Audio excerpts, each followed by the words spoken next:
Hey there, y'all. Eric, our Functional Farmhouse, coming at you today. Let's see if I can get some better light down here. Working on a project, and I've noticed a lot of mechanic content. 51,000 hour professional retired master, ASE master, L1, A1 through 8, California smog test and repair enhanced area. Thousands of hours of loaded mode, emission diagnosis, and there are lots of things, you know, the big topic, if you want to be a mechanic technician, I prefer mechanic because they figure shit out. You know, you want to be a technician, you can plug the computer and follow a test plan. I don't need test plans. I know how the vehicle operates. I know what it's trying to do. And I need to see data, and I need to see what it thinks it's seeing and what it's doing or trying to do, and go from there. My personal preference and philosophy, yours may be a little different, but now that I'm a little older, and the number one thing on car repair, y'all, is pay. It's pay. It's just pay. It's a tough field. You have to invest a lot of money, and you know, prior to pulling the plug, I left the business at 34, and I had that 51,000 hours 3 months into being 34. I've worked a lot. I grind. I can grind as hard as anybody, and I don't need to anymore. And my body isn't letting me do that. And so I'm illustrating this today because this Ford Focus that's on my rack, the shop inherited this from a PhD scientist from one of the research biotech firms around our shop back in the day. It's a 2001. And Ford, they had a problem. So the fuel tank's here, and there's a fuel pump, and Ford changed the way the fuel pump integrates into the tank. And you had to cut off some locating tabs, and Ford had to have a tool built out of bronze so it wasn't sparking, and so you could stick it through the hole and trim it off. Anyway, this thing was down for like 6 months, and the shop made this owner, the lady bought another car. She made a lot of money, and the shop made her an offer and said, hey, we'll buy this from you for $500. It had 90,000 miles on the clock. The exterior got some dings and dents, but the interior brand new, and it's still brand, the interior is mint. So that's how we ended up with the car, and I inherited this car. The shop was getting rid of things. It's really tough in California to have loaner cars with insurance. It can be done, but it's really expensive. And when you've got a ex-loaner car sitting around the lot, people want it. And so where I'm going with this, y'all, now that I'm older, you got to work smarter. So I'm replacing the transmission, and this transmission in this car has to come out and rotate to clear this subframe. Now, I have personally removed this transmission in the past to replace the clutch and throw out and everything by myself. You lift it, you twist it, you tip it. My left shoulder, I start getting pain right about here. So going up and above ain't freaking happening. And I've got a boneyard transmission.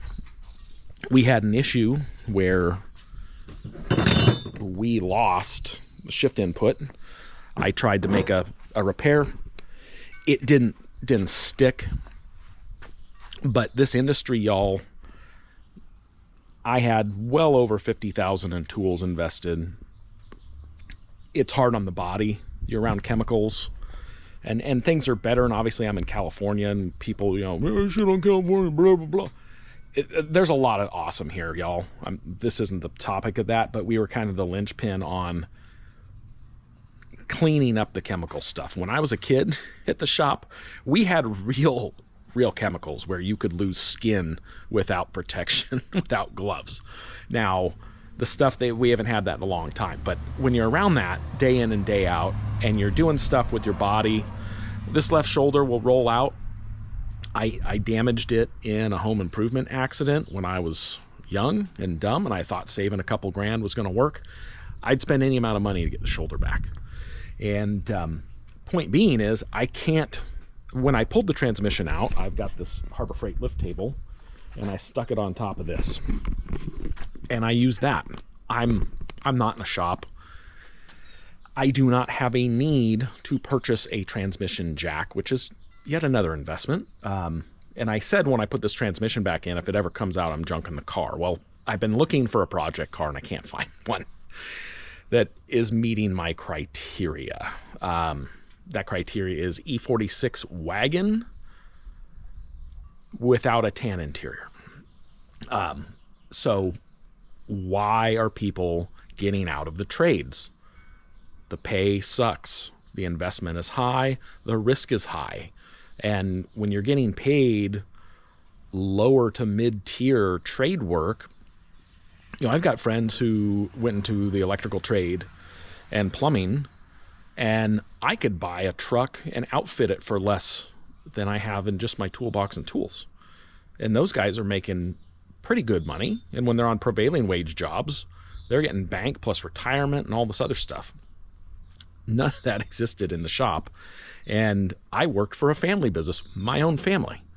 That's just the way it was. So you get your flat rate pay, no paid time off. When Obamacare happened, and this isn't a thing on Obamacare, we lost our carrier and we couldn't get insurance. So we didn't, that year before I retired, we didn't have anything. I had to go buy it and had to get my wife on it. And that cost me a ton of money that wasn't a thing before. So that, not being able to take vacation time, and then you're on the hook for goodwill and warranty stuff. And in a perfect world, warranty and goodwill would be on the shop. Hey, we've got this good customer. That's cool. But I'm not the one. If you're pulling me off a paying job to go scan a check engine light, I should be compensated that flat rate hour from the shop. Why is the tech or mechanic giving the goodwill to the customer? It's not my customer, it's the shop's customer. And so there's this back and forth, and I had enough. And, I left my own family's business. That was supposed to be my inheritance. And it just didn't come to be. And now I've got to pull this transmission out, and my shoulder's screaming. And I was borrowing a skid steer, so I need to get this lift table on top of here so I can get this out, so I can hold the weight up, manipulate it. But there's just a lot to think of, when you're out in the elements. Lots of trades are out in the elements. You're outside. I don't want to hear about it. I volunteered as a reserve deputy in a limited capacity. And you see any of those LE out there and they're in their full duty belt and all that shit, y'all, that sucks. You're not comfortable sitting, standing, the thing weight. Anyway, the mechanic trade doesn't lead the charge on discomfort or any other hardship, if you will. And so, I mean, and there's a lot of physical things, and depending on how far you go and get in this field will kind of dictate how many injuries of little recurring, you've got discs in your back. I was getting chiropractic and massage for years and years, and I still do, but there is no way I could work at the level I did before, 11, 12 hours a day consistently for years without being in pain. And just, I'm holding this GoPro in my left hand and my shoulder is getting hot. It's letting me know it doesn't like this. So, and that's just in the scope of this video. So I've got a neighbor going to come over and help me put this table up. I already know it works. It's not ideal. I'm not going to buy a transmission jack for this one job.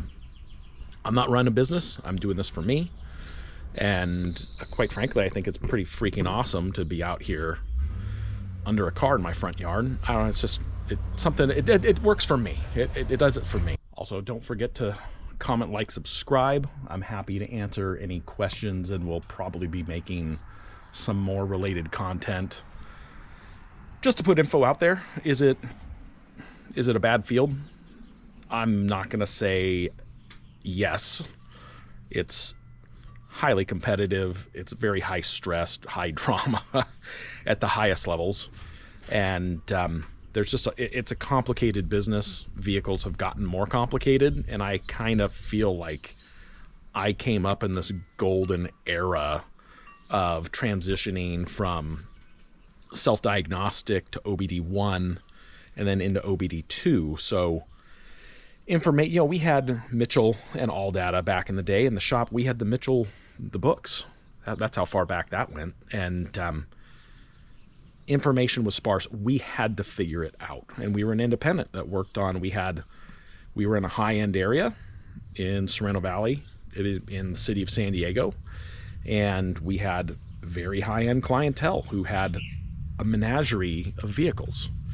Mom and dad, wealthy folks drive expensive stuff. And a lot of these people, they don't like the dealer for a lot of reasons why I don't like the dealer and you don't like the dealer. And so we had, even up until the end, 100 millionaires and billionaires, and these folks would go buy a brand new, this one gal, she was one of the best clients we had. I didn't even know who she was. I knew her car, but I didn't know her story.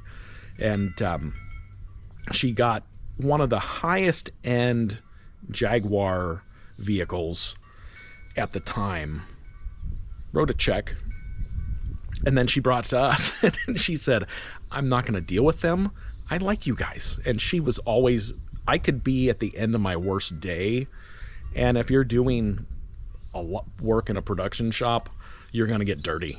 It just is. You're not going to get heavy duty tractor dirty, but you get pretty mucky. I'm just out doing this, and she was always respectful, always nice. I'll never forget her. But just a kick in the pants, because she would just be MFing these people, and the car was so new, we couldn't even get parts for it because the dealership couldn't even get parts for it. So there's so many facets to this, and there's so many reasons why I am not participating. And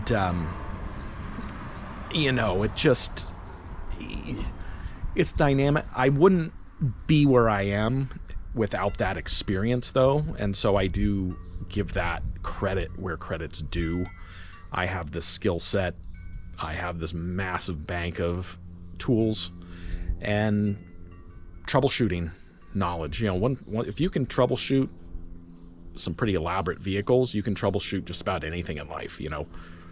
What is happening, what is supposed to be happening, what's not happening, and connect the dots, figure it out.